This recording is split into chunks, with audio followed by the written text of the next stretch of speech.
सतीश भोसले उर्फ खोक्याला आता प्रयागराजमधून अटक करण्यात आलेली आहे आणि यानंतर त्याला प्रयागराज कोर्टात सुद्धा हजर केलं जाणार असल्याचं कळतंय। मोठी बातमी आपण खरं तर बघतोय, ट्रान्झिट रिमांड नंतर बीडमध्ये त्याला आणलं जाणार असल्याचं कळतंय। संध्याकाळपर्यंत खोक्याला बीडमध्ये आणलं जाणार आहे। खोक्याला प्रयागराजमधून पोलिसांनी अटक कालच केलेली आहे। सतीश भोसलेवर मारहाणीसह आणखी 3 गुन्हे दाखल आहेत। सतीश भोसले हा धसांचा कार्यकर्ता म्हणून ओळखला जातो। खोक्या भाई म्हणून त्याची ख्याती आहे।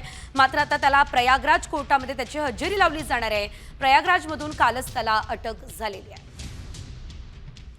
कॉमस्कोर नुसार आता isakal.com आहे देशातील नंबर 1 ची मराठी न्यूज वेबसाईट। प्रत्येक अपडेटसाठी isakal.com ला नक्की भेट द्या। आणि त्यानंतर खोक्याचा समोर आलेला हा फोटो आपण पाहतोय।